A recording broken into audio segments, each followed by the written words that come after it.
Olá galera, bem-vindos a mais uma videoaula de ensino cálculo numérico, e aqui eu vou estar falando de zeros de polinômio. Ou melhor, eu vou estar falando da região de procura, uma região macro, onde esses zeros vão estar dentro dessa região necessariamente, certo? Sejam reais ou complexos, né, esse teorema ele vai abarcar, embora a gente vai dar mais o foco para zeros reais. Então nem sempre, mesmo achando uma região, você vai ter zeros reais lá dentro, mas você sempre vai ter zeros complexos.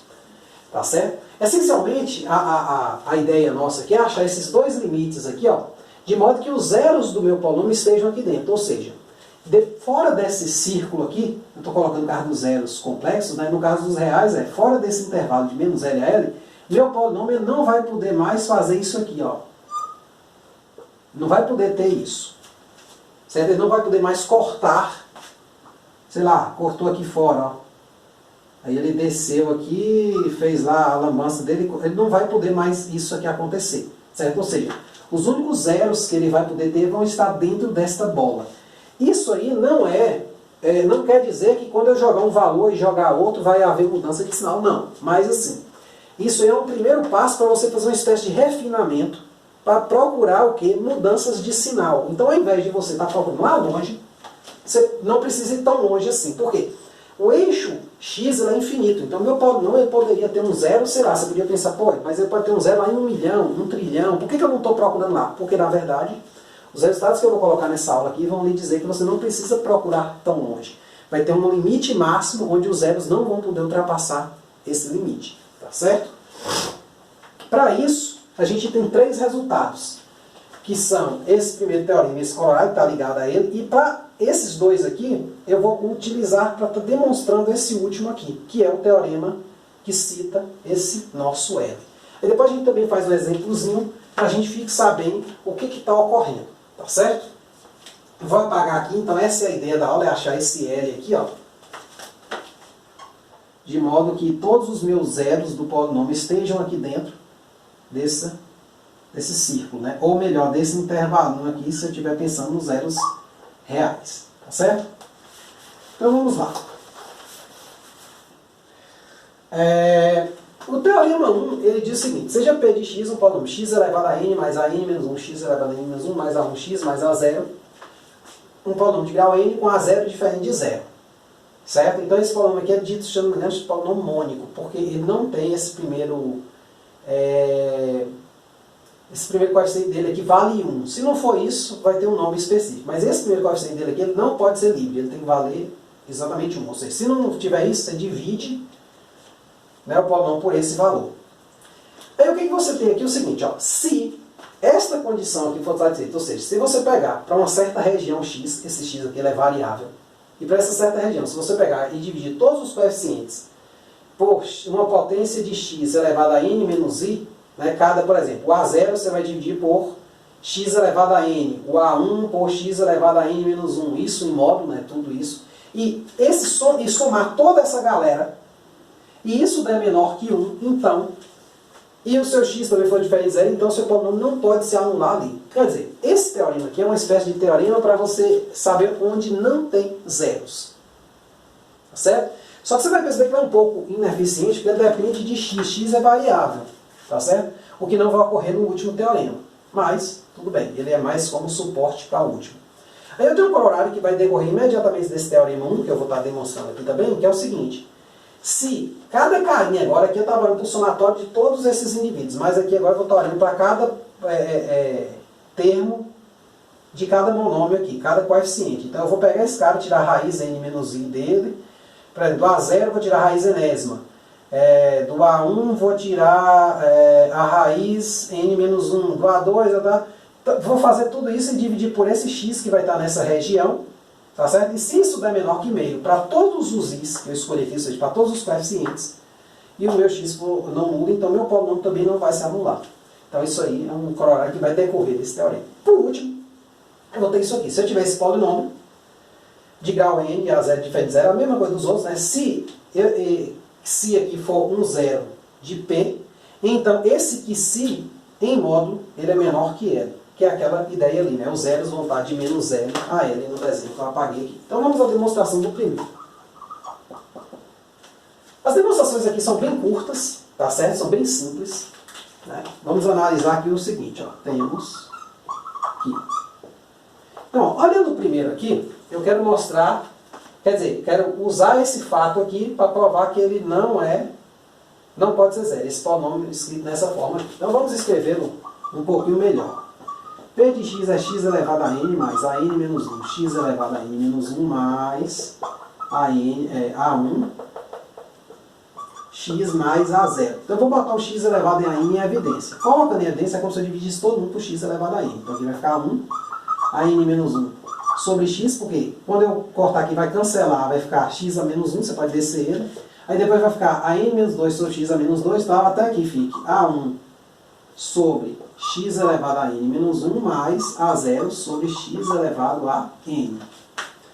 Aí aqui dentro eu posso escrever daqui para cá como um somatório. 1 mais somatório de i igual a 0 até n menos 1 de ai sobre x elevado a n menos i. Você pode estar se perguntando, será que esse somatório gera essa sequência aqui? Sim. Se o i for 0, n menos 0 dá n.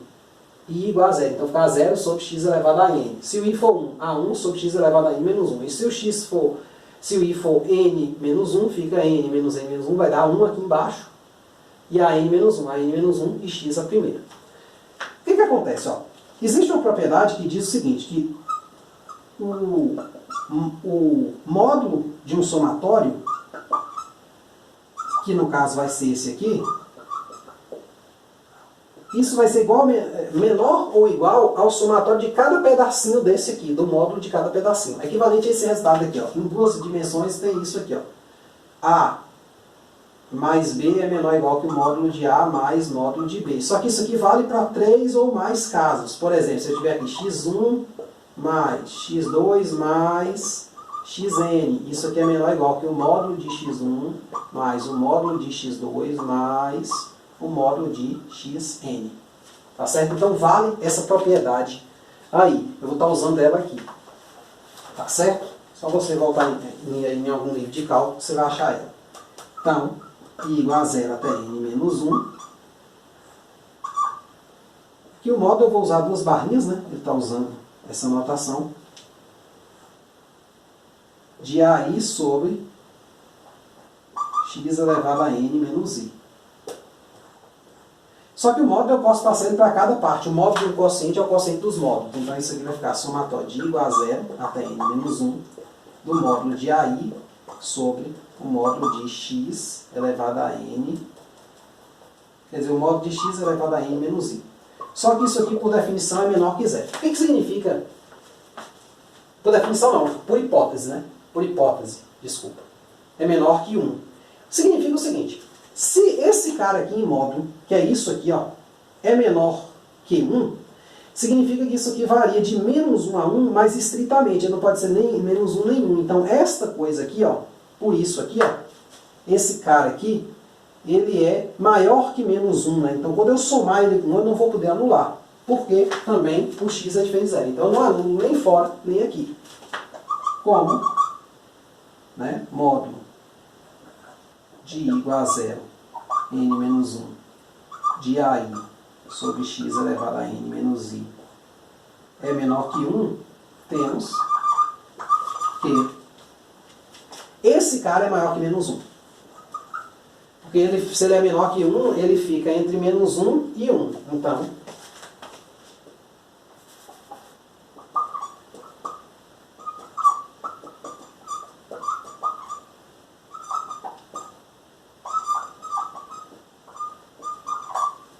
e, portanto,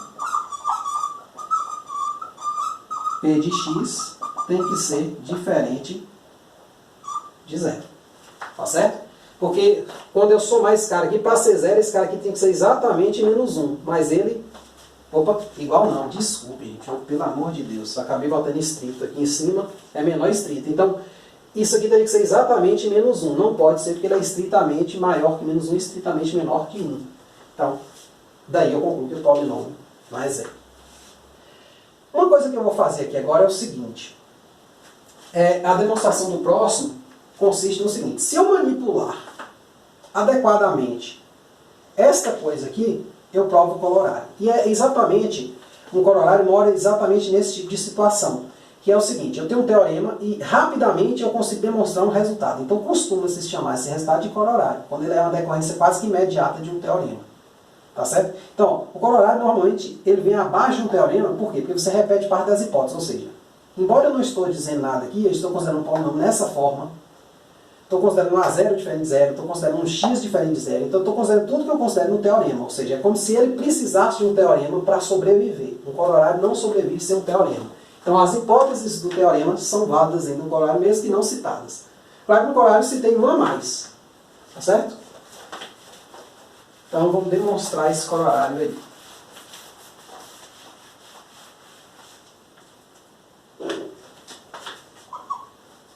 A demonstração dele é a seguinte.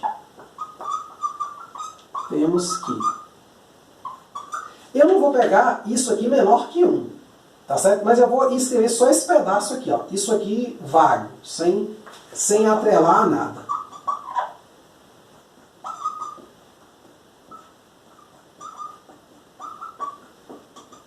Ou seja, eu não estou afirmando que isso aqui é menor que 1, tá certo? É o que eu vou chegar talvez lá no final, mas então eu vou pegar só esse lado de cá. Agora esse lado de cá eu poderia escrever assim, ó, de uma forma esperta, como elevar isso aqui tudo, ó, a n menos i, certo? Ou seja, passei esse cara para fora. Então quando eu passo esse cara para fora, esse aí vai ter que ter um compensador aqui, que é 1 sobre n menos i, porque quando eu multiplicar, ó, aqui, ó, vai ficar n menos i dividido por 1 sobre n menos i, vai ficar só esse cara. E aqui eu posso puxar ele para fora. Módulo de x, normal. Então, note que se eu voltar com potência, não sei se você vai se lembrar, mas você tem aqui a elevado a b, c elevado a d, tudo elevado a e. Então isso aqui é a elevado a be, c elevado a de, por exemplo. Você vai passar esse e multiplicando todo mundo. Então foi isso que eu fiz. Só que essa parte de dentro aqui, por hipótese, ela é menor que meio. Mas essa parte de dentro, observe, ó, é exatamente isso aqui. Ó. Então, isso aqui é menor que... menor estrito, né? Vou continuar aqui embaixo. Aí eu vou escrever, ó. Quem vai ser minha primeira potência aqui, ó? Se meu i for 0, note que esse meio aqui está independente do i, viu? Então, essa parte de dentro eu troquei por meio, né? Então, se meu i for 0, eu vou ter n, 1 sobre 2 elevado a n, mais... se meu i for 1, isso aqui é menor que meio, então vai ficar n menos 1 elevado a n menos 1 mais... e se meu i for o máximo aqui, que é n menos 1, vai ficar n menos 1, vai ficar 1, né? Que vai terminar em meio. Mas isso aqui, gente, isso aqui, com certeza, é menor que essa coisa aqui, ó. Meio... não precisa nem de parênteses aqui, né? Mais 1 sobre 2 elevado ao quadrado, mais... até aqui. Só que isso aqui continua infinitamente. Eu não sei se você reconhece, mas isso aqui é a série geométrica. Isso aqui tende a 1. Então o que eu estou querendo dizer? É que, melhor, né? Vou escrever de outra forma melhor. Isso aqui tem que ser estritamente menor que 1, por quê? Porque eu só tenho uma parte finita. Pois, se eu pegar meio, mais 1 sobre 2 elevado ao quadrado, mais 1 sobre 2 elevado a n, mais 1 sobre 2 elevado a n mais 1, e continuar isso indefinidamente, isso tende a 1 por baixo. Então, se eu excluir esta parte, ó, daqui de cima, óbvio que eu só estou considerando a soma dos n primeiros termos dessa sequência. Ou seja, eu não vou poder estar em 1, porque se isso aqui já fosse 1, ou maior que 1, quando eu somasse esse pedaço de números positivos, ultrapassaria 1. Então, isso aqui é menor que 1. Logo, eu posso usar o teorema para concluir que o P é diferente de 0. Por quê? Porque eu mostrei, eu parti daqui, usei isso aqui e cheguei que é menor que 1. Logo, ou seja, o teorema 1 assegura que P de x é diferente de 0, que era a minha conclusão. Tá certo? Aí é que tá. Então esses dois teoremas, eles são teoremas meio que são um pouco complicados de você enxergar, porque esse x aqui ele é variável. Tá certo? Aí vem um resultadozinho legal, que é esse último aqui. Esse último ele usa na demonstração dele, ele usa o corolário, tá certo? Mas ele, perceba que o meu zero, né, vamos ler aqui, ó, se P é x elevado a n menos 1, x elevado a n menos 1, né, aqui é n menos 1, desculpe, mais a 1x mais a 0, é um polinômio de grau n com a z diferente de zero. Se esse cara aqui é um zero de P, então ele fica menor que L, onde L é isso aqui. Ó. Perceba que não aparece mais quem? A variável x. Então isso é muito bom. Eu não preciso mais me restringir a regiões de procura. Eu simplesmente vou ter a região somente olhando os coeficientes do meu polinômio. Tá certo? Então vamos lá. Vamos demonstrar. É uma videoaula que ela não é tão fácil, certo? Você tem que... embora as demonstrações não são grandes, mas são 3 demonstrações, né? Uma videoaula só. Então é um pouco pesado. E eu preciso fazer as 3 juntas para não ficar aquela coisa, lembra do teorema da aula passada, ele dizia, para não ficar relembrando essas coisas, eu decidi emendar tudo. Então, ó, o que a gente tem? Então, seja P que se tal que P de que se igual a zero. Opa. O que a gente tem por esse teorema aqui? Certo? Se eu tenho um x tal que P de x é zero, então existe alguém, né? Ou seja, se P de x igual a zero e x diferente de zero, a negação do corolário nos diz que... O que ela nos diz? Se eu negar isso, não sei se você vai lembrar, mas da lógica, tem até uma playlistzinha minha falando sobre lógica e matemática, eu tenho que se P implica que, se P então que, num teorema, então eu posso ler assim, se não que, então não P. Como eu neguei aqui, que é o quê? Se aqui é diferente fica igual, então ou eu nego isso, porque aqui é um i, né? Então para negar o i basta negar pelo menos um. Como eu não neguei isso, eu continuei mantendo que x é diferente de zero, isso aqui tem que ser negado. O que significa isso? Significa que existe i0 pertencente a 0, 1, até n menos 1, um desses caras, existe pelo menos um, porque aqui é para todo, tem que funcionar isso, então a negação de para todo tem que ter pelo menos um que isso aqui falhe. O que é isso aqui falhar? É ser maior ou igual que meio, ou seja, tal que módulo de AI elevado a 1 sobre n menos i sobre módulo de x seja maior ou igual a 1 sobre 2. Mas, por sua vez, observe, ó, vamos partir agora dessa última igualdade aqui, desigualdade. Então, é isso aqui, ó, AI. Aqui é AI0, viu? Só para esse zero, pelo menos, ele dá pau.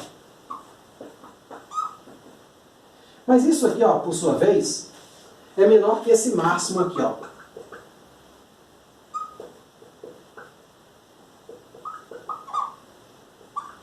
Que é o seguinte, esse é um dos caras de todos que eu posso tirar essa raiz. Então, aí ele vai ser menor que isso aqui, ó. Eu vou escrever aqui para você entender bem. A1 sobre 1 sobre. A1 é se o I0 for 0, né? Então, não, A0, né? Se o I0 for 0, for o primeiro, ou seja, o primeiro já inverteu, né? Já ficou maior. Então, aqui eu vou ter elevado a 1 sobre n. A1 elevado a 1 sobre n menos 1 até o meu próprio AN, que fica puro. Tá certo? Então, o máximo desses caras. Só que, aí eu posso dizer o seguinte, eu posso chamar esse, posso olhar dessa condição para essa. Então, eu sei que meio é menor ou igual que o máximo de 0 menor que i menor que n menos 1 desse cara aqui, ó, de I 1 sobre N menos I. Ou seja, esse aqui é um dos caras, mas não necessariamente esse cara aqui diz... Ah, tudo sobre X, isso, gente, desculpa. Isso aqui tudo, isso aqui é só a parte de cima. Sobre o módulo de X. Deixa eu só reescrever um pouquinho isso aqui embaixo. Vou botar aqui um tracinho melhor. Né? Então essa parte de cima aqui, ó, é isso aqui. O de baixo eu mantenho. Então eu posso agora caminhar daqui para cá. Então eu sei que meio é menor ou igual que esse máximo de 0 menor ou igual que I menor que N menos 1 desses AIs 1 sobre N menos I. Que eu expandi aqui. Isso aqui dentro, essa expansão aqui toda. São todos esses caras variando, onde esse I varia. Tá certo? Sobre o módulo de X. Então daqui fica fácil ver o quê? Se eu passar o X para cá e o 2 multiplicando, eu vou ter que a norma de X é menor ou igual que 2 vezes esse máximo.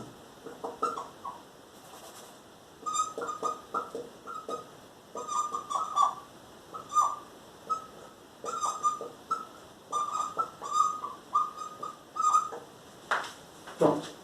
Então isso eu chamo de L. Então esse aqui, sem o 2, né, é meu L. Então vamos aplicar uma questãozinha rápida aqui, só para a gente não... O vídeo já está um pouco longo demais, mas vamos fazer só para a gente aplicar esse resultado, tá certo? Para a gente ver que é um resultado bem simplesinho. Então, ache...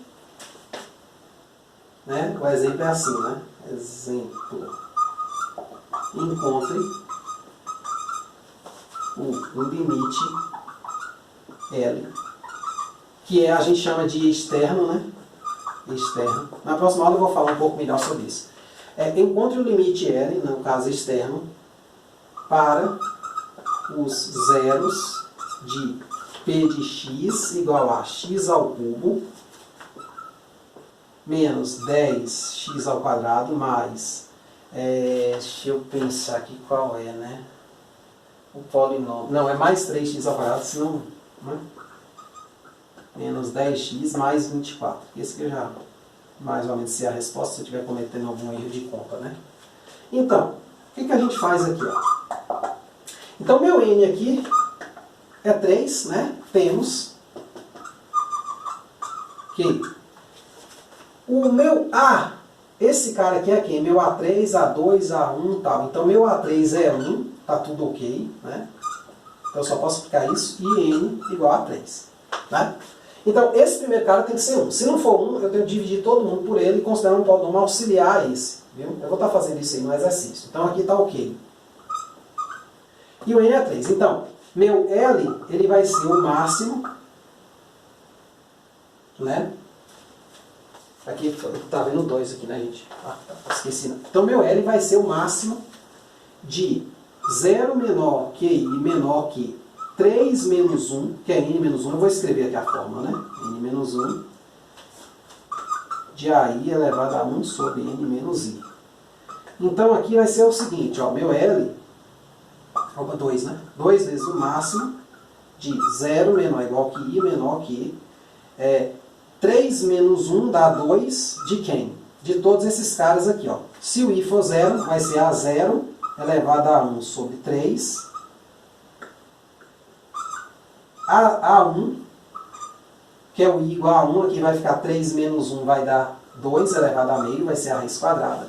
E por último, se o I for 2, vai ser 3 menos 2, né, que meu N é 3, 3 menos 2, 1. Então vai ficar só o A2. Então eu tenho que ver o maior desses números aqui, ó. Aqui já não precisa mais de índice, porque eu já abri, né? Então, quem é meu A0? 24, ou seja, eu vou pegar o módulo de 24 elevado a 1/3, ou seja, a raiz cúbica de 24. Vou pegar a raiz quadrada de menos 10, que é o meu A1.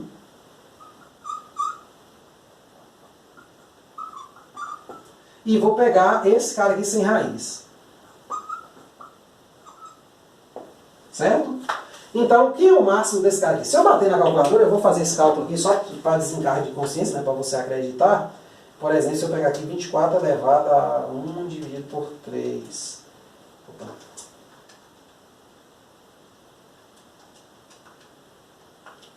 dá 2,88 aproximadamente. Né? Esse cara aqui dá raiz de 10, né? Raiz de 10 dá 3,16 aproximadamente.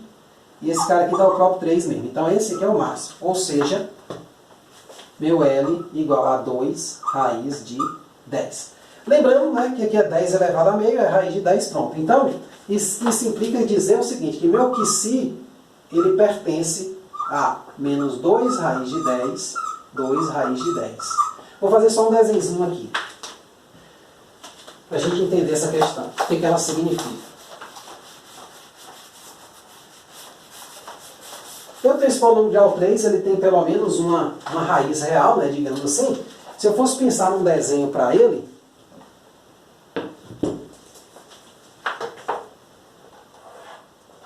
é bom sempre entender as questões, né, o que a gente está fazendo. Pelo menos na hora de aplicar a gente tem que entender bem. Talvez a gente não entenda bem as demonstrações dos teoremas, mas assim, o resultado a gente tem que entender. Então eu vou ter uma região circular,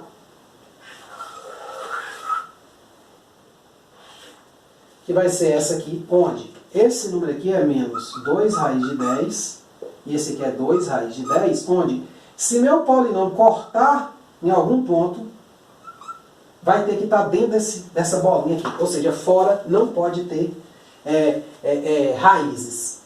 Tá certo? Então, se ele tiver ao menos uma raiz real, ou complexa também, porque as complexas, na verdade, você olha x, né? Uma raiz complexa da forma x mais y, né? Então você olha meio que um ponto, né, aqui. Então vai estar tudo dentro dessa bola, o raio, né, desse ponto. Então, o módulo desse número complexo vai estar dentro dessa bola aqui, certo?